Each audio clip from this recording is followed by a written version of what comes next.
हमारे उठने, बैठने, चलने फिरने और दुनिया का कोई भी काम करने के लिए हमारी रीढ़ की हड्डी बहुत अहम रोल प्ले करती है, क्योंकि हमारा दिमाग हमारी बॉडी को स्पाइनल कॉर्ड के जरिए ही मैसेज भेजता है। अब फर्ज कीजिए कि किसी का खतरनाक एक्सीडेंट होता है और उस एक्सीडेंट के नतीजे में उसकी गर्दन के नीचे का पूरा जिस्म काम करना छोड़ जाता है, लेकिन उसकी गर्दन के ऊपर का हिस्सा यानी उसका दिमाग अभी भी ठीक तरह से काम कर रहा है। अब इंसानी दिमाग की मिसाल एक सुपर कंप्यूटर जैसी है और स्पाइनल कॉर्ड्स में मौजूद नर्व सिस्टम एक नेटवर्क की तरह होते हैं। अगर नेटवर्क ही काम करना छोड़ दे तो फिर दिमाग चाहे कितने भी सिग्नल्स भिजवाता रहे उसका कोई फायदा नहीं होगा। तो क्या ऐसा मुमकिन है कि गर्दन के ऊपर वाला हिस्सा यानी दिमाग जो ठीक काम कर रहा है उसे किसी सही तरह काम करने वाले निचले धड़ पर ट्रांसप्लांट कर दिया जाए? ये वो सवाल है जिस पर दुनिया भर के मेडिकल एक्सपर्ट्स कई सालों से सोच विचार कर रहे हैं। वो कहते हैं कि अगर हार्ट ट्रांसप्लांट हो सकता है, किसी का खराब हो जाने वाला लिवर ट्रांसप्लांट हो सकता है, सर पर मौजूद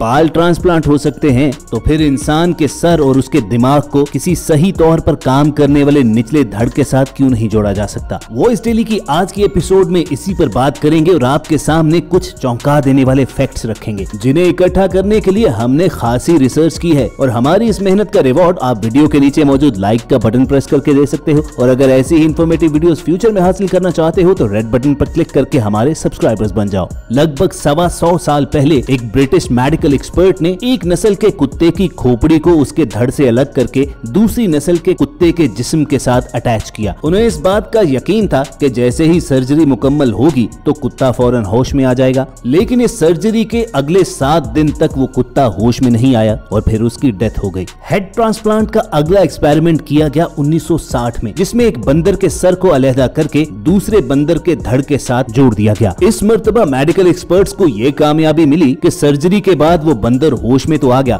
मगर उसके निचले धड़ का कोई भी हिस्सा काम नहीं कर रहा था और 9 दिन जिंदा रहने के बाद इस बंदर की भी मौत हो गई। लेकिन इस नाकामी के बाद भी मेडिकल एक्सपर्ट्स ने हार नहीं मानी और वो मुसलसल ये बात सोचते रहे कि आखिर किस तरह के एक इंसान की खोपड़ी किसी दूसरे के जिस्म पर लगाई जा सकती है। ये साल था 1982 का, जब न्यूयॉर्क के माउंट सिनाई मेडिकल कॉलेज में एक डॉक्टर ने चूहों पर ब्रेन ट्रांसप्लांट का एक्सपेरिमेंट किया। कई घंटों की सर्जरी के बाद जो नतीजा निकला उसे देखकर आप चौंक जाओगे। वो चूहा न सिर्फ होश में आया बल्कि सर से लेकर दुम तक उसके जिस्म का हर हिस्सा बिल्कुल ठीक तरह से काम कर रहा था। इस रिजल्ट से हौसला पाकर 6 जून 1998 को पीट्सबर्ग मेडिकल फैसिलिटी के एक्सपर्ट्स ने इंसान पर यह तजुर्बा करने की कोशिश की, लेकिन वो बहुत बड़ा रिस्क नहीं लेना चाहते थे। चुनाचे पूरा ब्रेन ट्रांसप्लांट करने की बजाय उन्होंने सिर्फ ब्रेन सेल यानी एक छोटा सा हिस्सा ट्रांसप्लांट करने का फैसला किया। अब ट्रांसप्लांट का प्रोसीजर तो सक्सेसफुली कंप्लीट हो गया, लेकिन बदकिस्मती से सर्जरी के दौरान एक छोटी सी गलती की वजह से उस 62 साला मरीजा के दोनों पैर काम करना छोड़ गए। साल 2013 में एक इंटरनेशनल मेडिकल कॉन्फ्रेंस के दौरान यह सवाल उठाया गया कि जब दिल, जिगर और दूसरे ऑर्गन सक्सेसफुली इंसान की बॉडी में ट्रांसप्लांट किए जा सकते हैं तो क्या पूरे का पूरा सर किसी और बॉडी के साथ जोड़ा जा सकता है? सवाल के जवाब में मेडिकल एक्सपर्ट्स का कहना था कि ऐसा करना नियर फ्यूचर में पॉसिबल होगा, लेकिन अभी टेक्नोलॉजी और मेडिकल साइंसेज ने इतनी तरक्की नहीं की कि इंसानी जिस्म के स्पाइनल कॉर्ड्स में मौजूद नर्व फाइबर्स को सक्सेसफुली जोड़ा जा सके।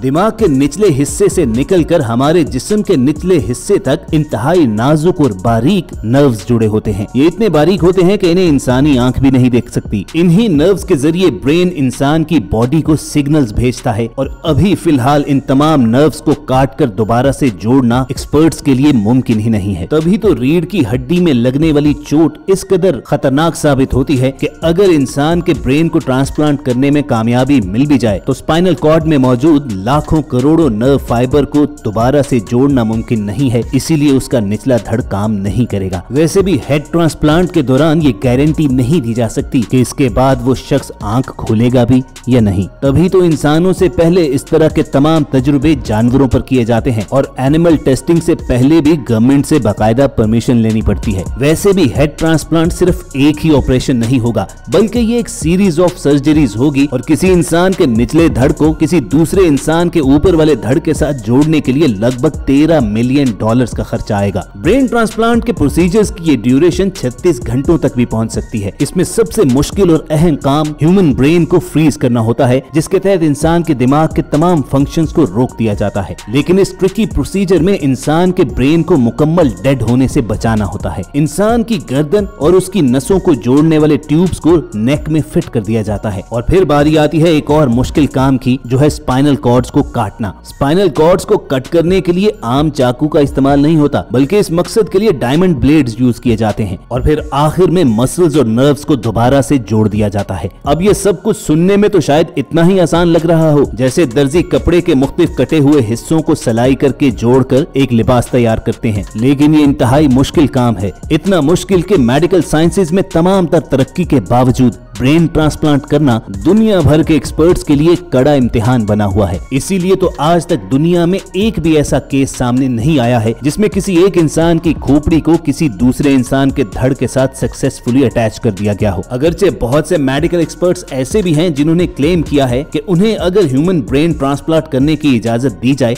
तो वो कामयाबी के साथ ये कर सकते हैं, लेकिन ये इतना रिस्क वाला काम है कि कोई भी ये करवाने के लिए तैयार नहीं होगा। और वैसे भी किसी भी मुल्क की गवर्नमेंट ऐसे डेंजरस एक्सपेरिमेंट की इजाजत नहीं देती जिसमें वाज़े तौर पर इंसानी जान जा सकती हो। एक अमेरिकन डॉक्टर का कहना यह है कि उसे अमेरिका में ब्रेन ट्रांसप्लांट करने की इजाजत नहीं मिल रही, चुनाचे वो ये काम चीन जाकर करेंगे, लेकिन उससे पहले उसे कुछ ऐसे डोनर्स की जरूरत है जो अपने ऑर्गन्स डोनेट कर सकें। अब इस डॉक्टर के दावे पर आप हैरान हुए हैं तो ये जानकर तो आपकी आंखें फटी की फटी रह जाएंगी कि रशिया में रहने वाले एक शख्स ने इस डॉक्टर पर यकीन करते हुए अपनी बॉडी पर उसे एक्सपेरिमेंट करने की इजाजत भी दे दी है। असल में रूस में रहने वाले इस शहरी का दिमाग तो बिल्कुल ठीक है, लेकिन उसके जिस्म का बाकी हिस्सा मुकम्मल तौर पर मफलूज है और कोई भी हिस्सा ठीक तरह से काम नहीं करता। लेकिन जैसा कि पहले ये बताया है कि इस पूरे प्रोसीजर में लगभग $13 मिलियन का खर्चा आना होता है, तो पैसे अरेंज ना हो सकने की वजह से ये एक्सपेरिमेंट ना किया जा सका। और इसी दौरान उस रशियन आदमी की फैमिली ने डॉक्टर के साथ किया जाने वाला एग्रीमेंट भी कैंसिल कर दिया। तो अब ये अमेरिकी डॉक्टर दोबारा किसी ऐसे शख्स के इंतजार में है जो उसे एक्सपेरिमेंट करने की इजाजत दे सके। इसी तरह वो ये भी चाहता है कि दुनिया भर के लोग अपने ऑर्गन्स को डोनेट करने की वसीयत किया करें, क्योंकि उनके मरने के बाद उनके ऑर्गन्स किसी दूसरे की जान बचा सकते हैं। मेडिकल एक्सपर्ट्स कहते हैं कि इंसान के मरने के बाद सबसे कम वक्त उसकी आंखें